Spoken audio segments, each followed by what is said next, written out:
Hey, good morning. Welcome to Integrative Preparedness Patreon. I just put one up over, here on Patreon. It was a short segment from an old Johnny Carson show where he was interviewing Ronald Reagan.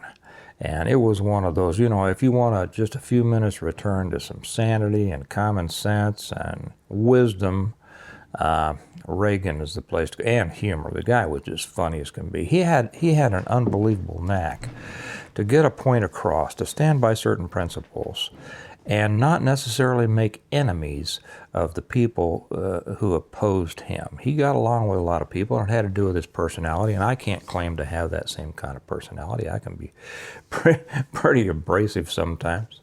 But as soon as I but I love watching Reagan. And as soon as I put it up, and I miss him, the first comment on the Patreon channel was from Doc Galton. He just said, "I miss Reagan." I do too. So I thought that you all might. Some of you maybe have heard this story before, but I thought that I'd tell you the story about what Reagan said to me one time. Okay, 1976. The Republican National Convention had their convention in Kansas City.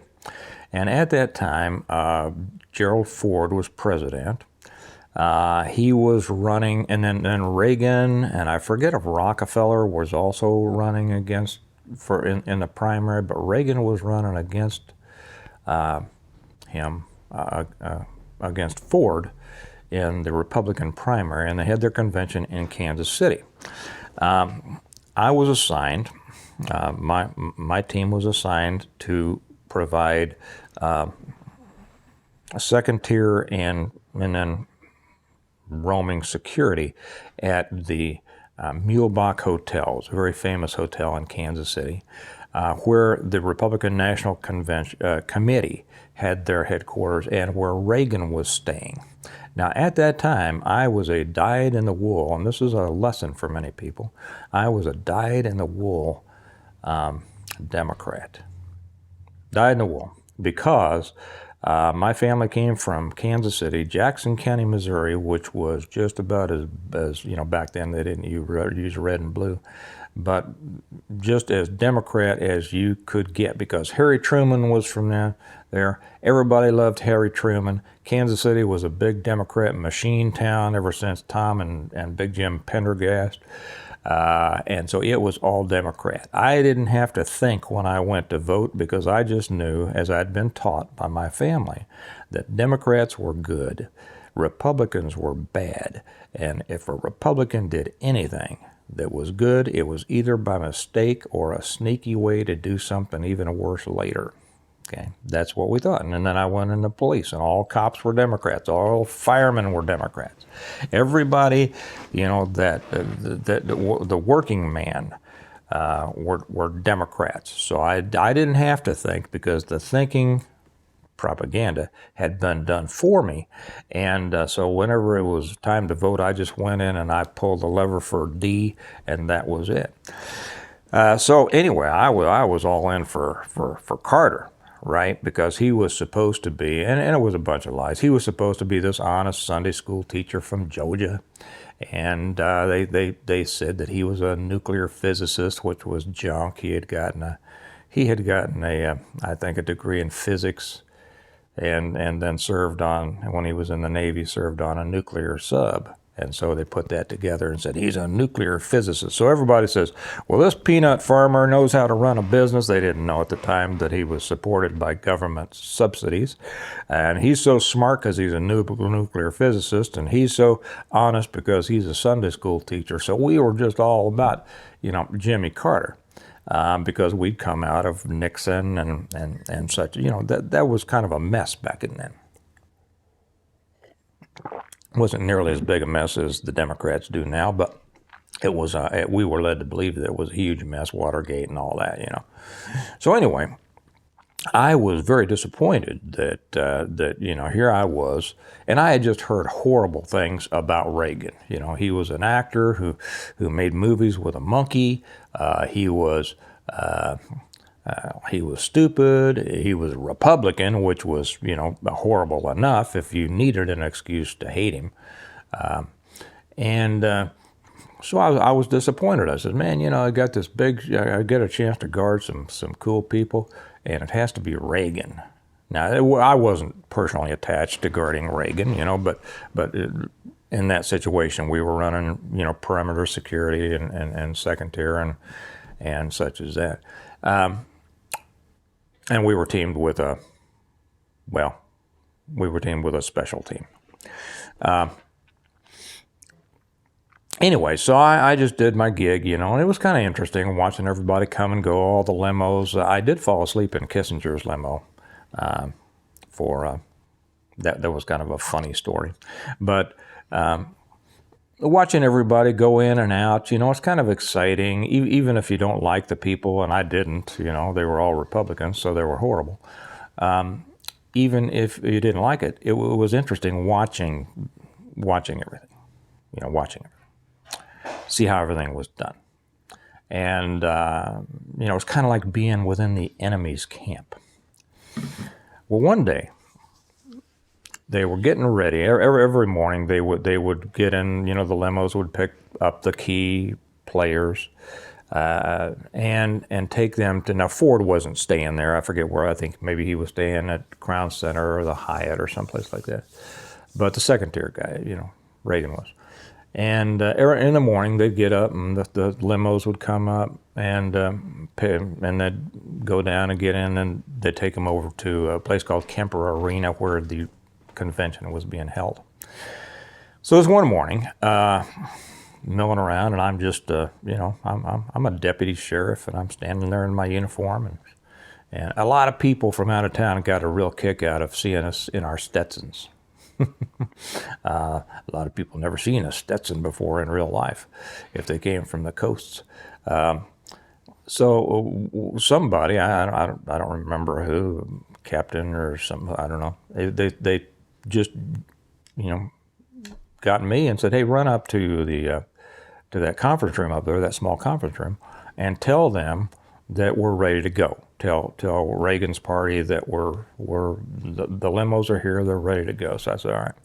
So I walk up there, not thinking much about it. I walk into this. I opened the door to this. Well, it was one of the doors was open. But anyway, I walk in, and right 10, 15 feet inside the door was Reagan, talking to a couple of other people. And as I walked in, he turned around and he looked at me. And he had that smile. He had that super engaging smile. And he was one of those people that you felt like when he was looking at you or addressing you, you were the only person in the world. I mean, I felt that immediately. And he said something to me. Would you like to know what it was that he said to me? So would I, because I don't remember. I don't remember because it was kind of a shock. It was kind of a surprise. And I've told this story a number of times, and every time I tell it, I say it would make probably a better story if I just made something up, or maybe not. Because the point was this. I don't remember what he said. First off, I wasn't attuned to Reagan, right? But I remember the feeling. You know how there's a saying that says people won't always remember what you say to them, but they'll always remember how you make them feel. And that was no truer than in this situation. He looked at me, and I could just feel the sincerity and the caring, the genuine caring of a human being, of an intelligent, rational, caring human being. It exuded from him. And like I say, he's one of those people that and I have not met very many, and I've been around a lot of people that some would think are important.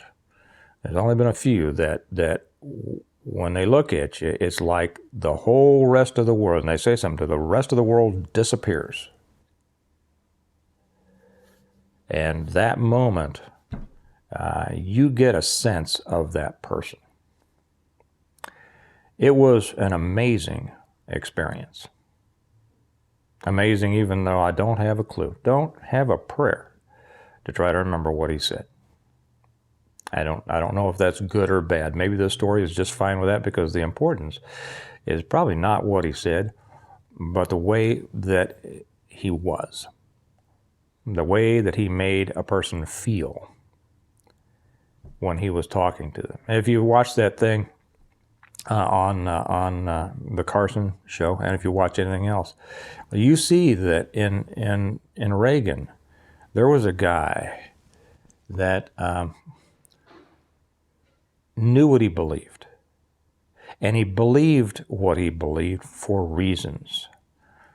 And it was because of his study of situations. It was because of his bedrock caring for people. It was because he knew what he was talking about. He was a staunch anti-communist from the get-go.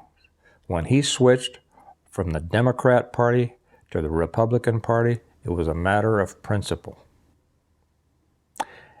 That meeting is what started me looking into, well, maybe these people aren't as demonic as I thought. And that's even though I voted for Carter that year, and then when I started paying attention and saw that Carter was lying and that he was stupid and that he was ineffective and that he was destructive to our country, second only to our current occupant, that is what made me leave the Democrat Party. Reagan said, I didn't leave the Democrat Party. The Democrat Party left me. I've said the same thing. And now that I'll say this, I'll say something else, because I've just decided I'm going to put this on the American Reversion site, because this is political. That especially over on American Reversion, whenever I've put up things by Tulsi Gabbard, I get people getting upset. She's a Democrat, she's anti-2A, she's this, she's that, she's this, she's that. I think those people are suffering from what I did, from what I suffered from, when I had this hatred for somebody because they were of a particular party, and I wasn't paying attention to the evolution of their thought, nor what they were actually saying. Gabbard reminds me a lot. She may not agree with me on everything, probably doesn't agree with you. You may not agree with me on some things, okay? I'm very pro 2A. I think everybody here is, probably. I don't know. Maybe there's some who aren't. And that could be because of, we each have our opinions as a result of what we know about things, okay? The more I know about something, the more solid my opinion is about it. There are a lot of people out there who are anti-2A simply because they haven't been educated. They don't understand. They're still dealing with it superficially. We shouldn't hate those people. We should help them understand. She's pro-choice. I'm pro-life. I believe that life begins in the mind of God, not even conception, but before that. But you know what? I used to be pro-choice. Yeah. I think Reagan might have been too, until certain situations. So Gabbard reminds me of Reagan in many ways, and many of us have gone through that evolution.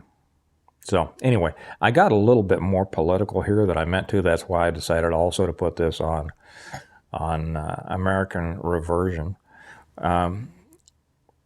But, that his example of leadership came not because he was trying to tell people or scare people or tell people that he was going to save them, but that people understood that he understood and cared about the true natural rights of man, and that he came at it from a position not of wanting authority, but a willingness to accept the responsibility.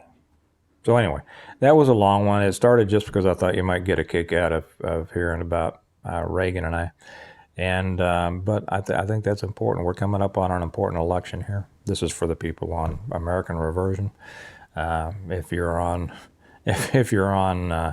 integrative preparedness and you couldn't care less about it, just that's all right. Just ignore this. We're coming on an interesting election. It's important that we see people for what they are, not what they have been, or and not what we wish they were or hope they will be. Anyway, I'm signing off with that. Hope you got a kick out of that little story. Remember, on integrative preparedness, we prepare well today in order to live well tomorrow. Preparing well means knowing what the issues are, knowing what we're talking about. And over on American reversion, America needs a reversion. It needs you to be a part of it. It needs me to be a part of it. And it needs us not to push away people who are coming to our side, like I believe Tulsi Gabbard may be. And there are others. All right. You all have a good day, and I'll talk to you later. Bye-bye.